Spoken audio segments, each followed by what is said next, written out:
As you can see, ladies and gentlemen, I am the man in brown. Hey everyone, Joe here from ActionX. Welcome to What's on the Do, or welcome back if you were just very curious to see me talk about Westworld, and you're also a subscriber, or you're just another loyal person who has probably been around the bush many times. Also, I don't know why my cheeks are chubbier in this shot. I don't know why. Is it the hat?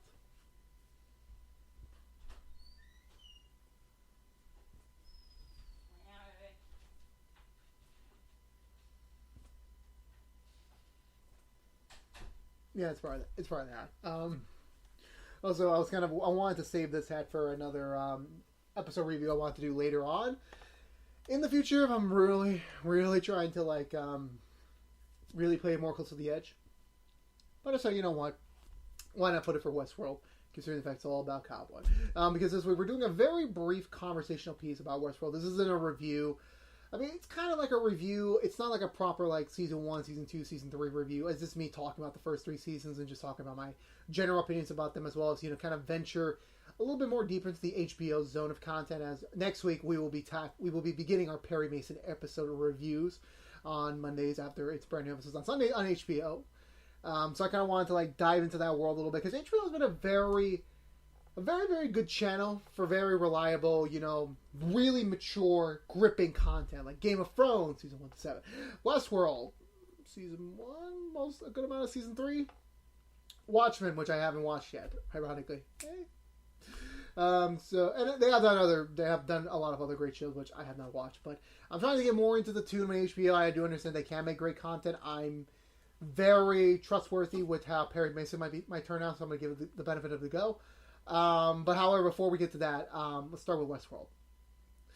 So where do I want to begin? I mean, I talked about how, how do I start this? Okay. When I was watching Game of Thrones, that was my first HBO show. Shortly after that, maybe the title's so long. But basically, I watched Westworld under the recommendation of one, as you might know him, George Papandreou. He always pitches me shows. He always makes me watch shows. He always says, "Oh, this show's good. You should watch it." Stuff like that. And I'm always implored to watch it. And Westworld season 1 was on sale, I think, for $10 one Black Friday. Or it was just on sale, and I'm like, you know what? Why not? I'll buy season 1. It'll be on the backlog. I'll watch it eventually. It was after 2016, something like that. It wasn't I think it was 2017 when I watched the show. I watched it, and while I really did enjoy the concept of the show, and I really liked it, I felt like it's another one of those things, it was just overhyped for me.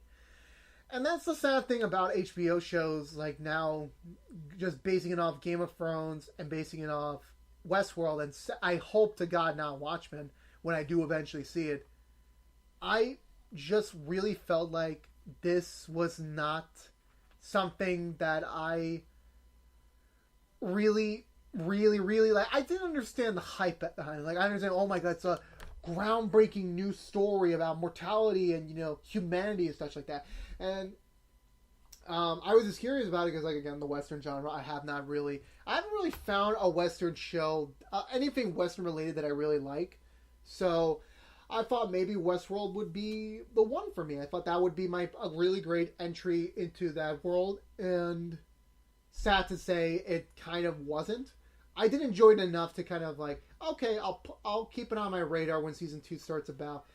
But I was intrigued by the characters, Dolores, the Man in Black, before we got to know his real identity. Mavis? Is it Mavis or Mavis? I think, Mavis. Bernard. Ford. Those characters were all I think those 5 were kind of the only. I know there was James Marshall's character, which I'm forgetting his name. Oh no, yeah, it was William. William. Those characters obviously were the cornerstone of then we have Tessa Thompson's character, which I already forgot her name for. Sorry, Tessa Thompson, you're a cool person. I just cannot remember your character's name. I'm so sorry. So besides those 7, and then you have Luke Hemsworth, the forgotten Hemsworth's brother. Hey, which for some reason, the only reason why I remember Luke Hemsworth's character's name is because his name was Ashley, which Kind of a weird choice, but whatever. I mean, for me, it's weird, but it's fine. Whatever you want to name your characters, I'm down with. So aside those characters, like it's like I always talked about on my reviews and my shows, like the characters are usually doing the work. Like if you can't connect with the characters, can't really see what the characters are fighting for, then the story kind of falls apart. The show's kind of like a worthless point. And even though the story's always been like, I think it's just too complicated for my head to understand, or just really too like intrinsic for me to like get behind. I still dig the characters. I mean, I still really enjoyed the story they're trying to go on, where Dolores starts out with being like your typical, like, you know, she's just, I guess, eye candy, but then you start to see more of that, like, okay, she has a much bigger purpose down the line. Ford with his secrets, Bernard realizing something's wrong here, William just being the faithful, you know, the faithful sidekick, so to speak.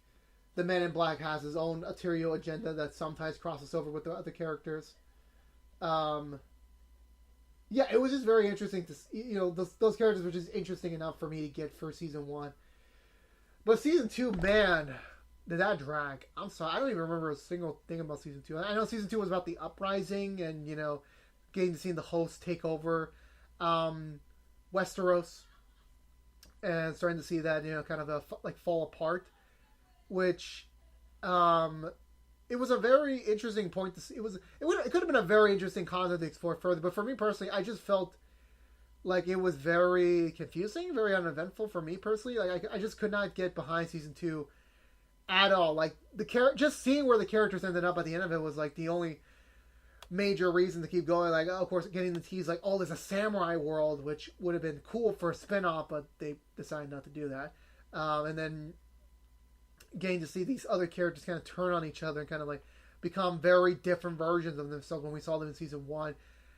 I mean, those were all interesting, but for me, it never really clicked for me. You know, it never really like made me realize like, oh, hey, this is really something to like keep watching week after week. And you know, just trying to like tune in on my DVR or on demand was like, it's just kind of a bore. It kind of bored me. So when season 2 ended, it was thankfully it was going to be back for season 3. But once season 2 was over, it's like, whew, I can go 2 more years without seeing Westworld again, because like it just really like, you know, it didn't really sell me. By the end of season 2, it was very interesting, you know, to see the cliffhangers, to see where season 2 was kind of ending off the current chapter of Westworld, which I feel like Westworld season 2 falls into the same. Oh shit! Camera's fine. I hit the place where it's at, and also, oh my god, my cheeks. Anyway, back to it. Where was I going? Where's I going with this? Oh yeah. So when season 2 ended, and we got to see these characters and like being set up in interesting places, like I feel like season 2 falls into the problem of many shows that they see where it's like, oh, season 1 is so successful and we're gonna get this season 2, so let's keep the momentum go, like keep by doing the exact same thing or just keeping majority of the same element and doing some new stuff, but let's not too crazy, but we need to keep what people liked about the first season. But the problem is that I think they harped too much on what made season 1 work and try to replicate that even more so, but it just kind of fell apart for me for a little bit, so to speak. So when we did get more details about season 3, and then, you know, we got to see that, oh, Aaron Paul's joining the cast, and it's not taking place in Westeros. We're moving on. We're going to the real world, and we're seeing how do the hosts, like the first two seasons were about the humans in the world of the hosts. Now we're going to see the hosts head over to the world of the humans, and we got to see this isn't your typical Earth. This isn't your typical society. This is more a technologically advanced society. It is kind of like a more accurate representation where things could be from 50 years from now, where we do get to see robots starting to become more and more assistants to people in a more bigger way, and having technology kind of really interface with your day-to-day activity even more so than now. And also the godsend was that this season was only going to be 8 episodes. Like, thank God. I don't think that season 3 could have benefited from a 10-episode order. I don't think so. I think they would have just taken much more to that. And to be completely honest, season 3's opener was really strong. It was a really strong one because this kind of felt like a brand new show. This felt like a new pilot where it's like you get to see Aaron Paul's character in this world. You're introduced into this like different version of Earth through him. We get to see how society is through him, and then when we do get to see, the characters from the first few seasons pop up, it's like, oh, you're now curious because like a lot of time has passed. So what have these characters been up to? And that's kind of where things start to get the ball rolling again. But however, I feel like the newness factor of season 3 kind of really wore off quickly. As by I think episode 3 or 4, I kind of like once again like this kind of felt like a chore to watch again because what is the plan here? Like I know Dolores has some big master plan like for freedom for all and such like that, and maybe he's off doing somewhere in War World. That's the thing. Maybe is like that. Mavis, or whatever. I'm sorry, I keep getting confused between those two names. She just keeps like getting spun around in these potential spin-offs that never materialize, and she just keeps coming back to the main show for some weird reason. But either way, season 3 was more interesting than season 2. It still felt a little confusing at times to come along with the journey and, to kind of like really follow along what these characters are doing. I mean, I love Aaron Paul. I think he was a really fantastic addition to this season. Not trying to be another Jesse Pinkman from Breaking Bad, but just trying to play some sort of character that like he's damaged and he was kind of lost and whatsoever. And seeing Dolores kind of like this being her evolution where we saw her in season 1 being a very timid country girl to now this dictator to be who wants to like, liberate the people of this world. Something like Bane would say. I don't know. Those were all very interesting. But however, the Men in Black stuff, he still didn't really.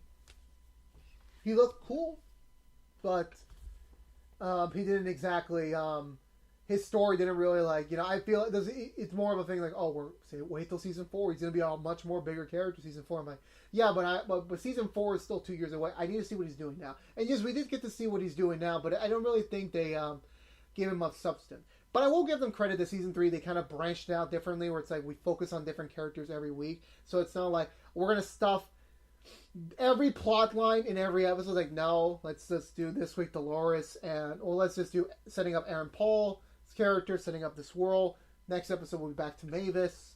Like they did the smart way of like they managed to like get these things moving in a very intrinsic way where you're not getting bored. Like you're always getting enthralled and interested into where things are right now in the story. And I will give them credit they did that. It just even with that, like it still didn't keep me hooked for long. Like even like the middle 4 episodes just did not really keep me in. When we got to the final episode, it's like, okay, this was a cool moment. This was the payoff. And I'm very much interested to see how season 4 is going to turn about when it does come out in 2022 or something. But I don't know. It still felt like, the show was missing something. The show was like, for me, it wasn't like, for me, this is my opinion. It just, for me, like, what is the final click to make this really make me want to really hone in more on this world, to make me really love this world. Because I like the show. I'm not trying to be hateful or anything. It's just that the show can be a drag sometimes. And I think that there are people out there who can agree with me on it, and there will obviously be people that disagree with me on it. But I still respect that they are still telling the story they want to tell. I respect that. Let them take as much time as they need to tell that story. And hopefully, whenever season 4 and the rest of the show comes out, it'll be hopefully season 4 will be the one to like really put me in, because every 2-year intervals, like I'm always in different stages of my life. So season 1, I was kind of like in that very weird depressed stage. Like I wasn't depressed, but I was like very much of a walking skeleton what I am right now. Season 2 came out when I was more or less still trying to figure out my place in the TV world, and then season 3 was kind of like, yeah, I'm kind of holding my craft now, so I'm able to look at this as a more critical lens. So hopefully when season 4 comes around, I'll be able to view this much more differently. And maybe it could be just because I don't give this show the benefit of the doubt. Maybe I should give this another rewatch. It is not that long. It's only 28 episodes long, so it's not the end of the world to rewatch this again. I just, at least for right now, I have no real inclination to go out and watch all 3 seasons again. I have no inclination. I feel like the show is fine for now. Like it went from pretty good to like meh to like good. Let's just leave it at that. It's good for now. I mean, hopefully season 4 won't dip in quality again, but yeah, that's just my very brief conversational piece on it. It's nothing meant to be like, I know this could have just been a let Joe talk or anything, but it still fits in the world of what's in the tube. Call this like a mini review, a semi-review. It's not a review, it's a mini review or a semi-review. Or it's not the perfect review, and I'm going to have to really make a perfect cell reference. But yeah, for me personally, Westworld was just like not the. It's just another case, sadly for me, that it was just too overhyped, and George may have overhyped me on that as well. So I will most likely blame George at the end of this. So sorry, George, it's your fault again. But I think that's gonna do it for me. So let me know in the comments below, guys. What are your opinions on? What are your honest opinions about Westworld? I have no real like. If you love the show, great. If you don't like the show, great. I don't really have any real inclination to argue with it. I would like to talk to you about it. Maybe we'll figure out something new together. Let me know in the comments below. I'm always open to the conversation down in the comments. And yeah, so if you're wondering this was What's in the Tube from ActionX, if you want to know what we do overall on What's in the Tube, and I can take off this ridiculous hat after my hair was sadly ruined. Yeah, I gotta work on the angle on this show more. Normally on What's in the Tube, we do Stargirl episode reviews each and every Friday after a brand new episode on Monday on DC Universe, the streaming app, as well as every Tuesday on the CW. And you can also catch them for free on Wednesdays on CW.com or the app as well. We're about to start the Perry Mason episodes reviews next week. So I kind of want to give a little, this was kind of like a connection piece to the HBO world. And hopefully Perry Mason will be great enough and I will be able to see it live. And oh my god, the glasses make me look fatter. I gotta go do glasses, guys. I'm sorry. Where was I going to go with this? Oh, yeah. And then each and every Saturday, we're about to start doing the Doom Patrol Season 2 reviews, but that's at the end of the month. But if you only care about Westworld, sad to say, maybe one day we'll do Westworld Season 1, 2, 3 individual reviews.